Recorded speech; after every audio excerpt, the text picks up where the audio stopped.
Welcome everyone, and thank you for tuning into this week's Parking Network video. We're joined by Thomas Herbert, Managing Director UK at Opcharge. We'll be speaking about the innovative strides Opcharge is making in the electric vehicle charging sector and explore how their initiatives are shaping the future of sustainable mobility.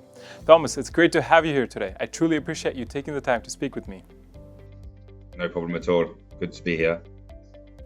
So, could you please tell me in brief, what exactly is Opcharge? Yes, of course. So Opcharge. So we are a electric vehicle charging point operator. We have been founded in the Netherlands about 6 years ago now. And what we provide is a fully funded charging solution for both municipalities, local authorities and businesses. We pride ourselves on being incredibly sustainable as an organisation, as well as being very flexible to provide bespoke solutions for, again, clients that are in need of electric vehicle charge points. So you mentioned that sustainability is a key component for you as a charge point operator. Could you elaborate on that? So how do you integrate sustainability into your operations? Yes, of course. I mean, one of the ethos underlying that we have at Opcharge is distributing 100% green energy across a reliable, affordable and accessible charging network. Ultimately, we believe providing these services will be the drive that will enable a quicker transition to electric vehicles across the whole of Europe, and therefore in turn help support the net zero carbon targets that we've committed to. And I believe you won an award for that, is that correct? Yeah, we did. So thankfully we were awarded here by the Department of Business and Trade in the UK for services around investment towards sustainability within the market. It was a great achievement. One of the things that we really pride ourselves on is being incredibly innovative and how we can continuously improve our commercial models and offerings to constantly be at that forefront. It's a large piece in the industry at the moment is how can we start to not only support the different people that want to transition to electric vehicle by providing that affordable network, but also how can we do it in a sustainable manner.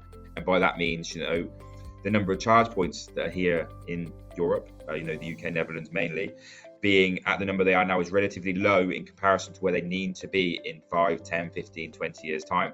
So what we need to do as a business and as an industry is look at ways that we can install the charge points in a sustainable manner for the grids going forward to ensure that we don't have any sort of maximising of capacity. Sounds like you have a clear target as a company. Can you share a bit on what your goals are for the organization? I mean, we have qualitative goals and quantitative goals. From a quality perspective, like I said, we really do believe in providing that service that will enable people to faster transition to an electric future. But from a quantity perspective, we do have some targets that we are looking to achieve. We'd like to see ourselves install nearly 100,000 charge points across Europe by 2030, with majority of that being in the UK and in the Netherlands. However, we are very much interested in taking what we've learned and taking our best practices across the whole of Europe to be a complete player in the EV space, which we believe is very important. Big goals, that's really great to hear. So you're already active internationally then? We are internationally active, yes. So we have our headquarters in Bleda, which is in the south of the Netherlands. We have an office and a portfolio live in the UK. We're also live in Germany. And then currently in the process of going live in Belgium and France too, with some very big plans for the south of Europe being our next area to focus. You mentioned earlier your work with cities and specifically businesses. Can you expand on that? So why these applications?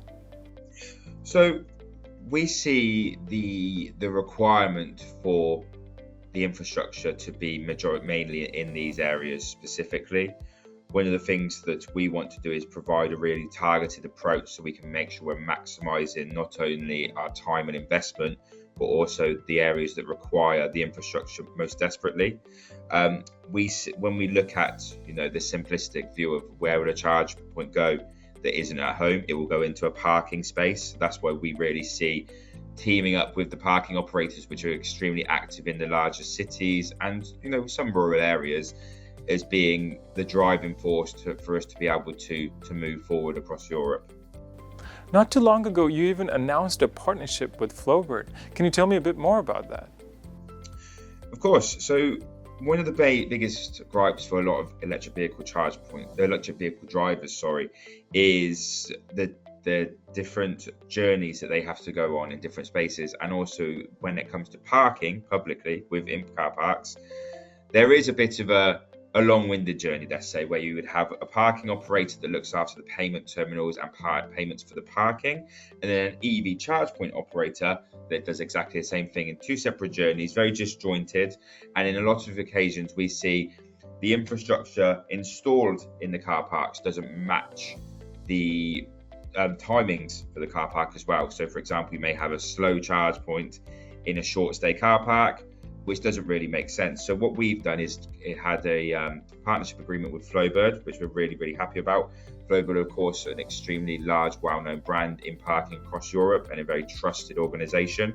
And we've worked to create what we call the park and charge proposition, where through one seamless journey and one transaction, a customer can park their car and pay for the charging in one go, which really is a piece of innovation that we're quite proud of as a partnership. Sounds good.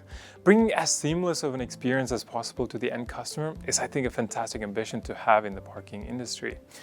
Now, looking to the future then, what stands out to you for the company and the industry? I think the next couple of challenges that we're really facing are both as a mixture of user experience and then also sustainability around the grid and its capacity and capabilities. From a user experience, we've seen some regulation introductions around payments and the journey there, insisting that now every charge point over 8 kilowatts and faster output will require a direct payment terminal. I think this is a great step, again, to provide more of a seamless transaction. And in the future, we're only going to see that more simplified with the likes of plug and charge in a similar way that Teslas can do now, where the vehicle will talk directly to the charge point and make payments there, being a really step forward in making this easier to do. And then from a grid perspective, we do have a maximum capacity, right? There is only so much electricity available across the network. Therefore, we as charge point operators now need to start looking into the future and modeling out our portfolios against the capacity which we will hit soon, to basically flatten the demand curve and encourage individuals to charge in times and areas that are more effective, rather than creating a lot of congestion on the grid. Great, Thomas. Thank you again for joining me today. I really appreciate your insight and your input on these topics. No, that's no problem at all. Thank you very much for having me, and looking forward to being able to provide support for your members in the future. And to the audience, thank you for watching today. For more updates and insights on the parking industry, make sure to visit parking.net. Keep an eye out for more interviews coming soon. Take care and see you next time.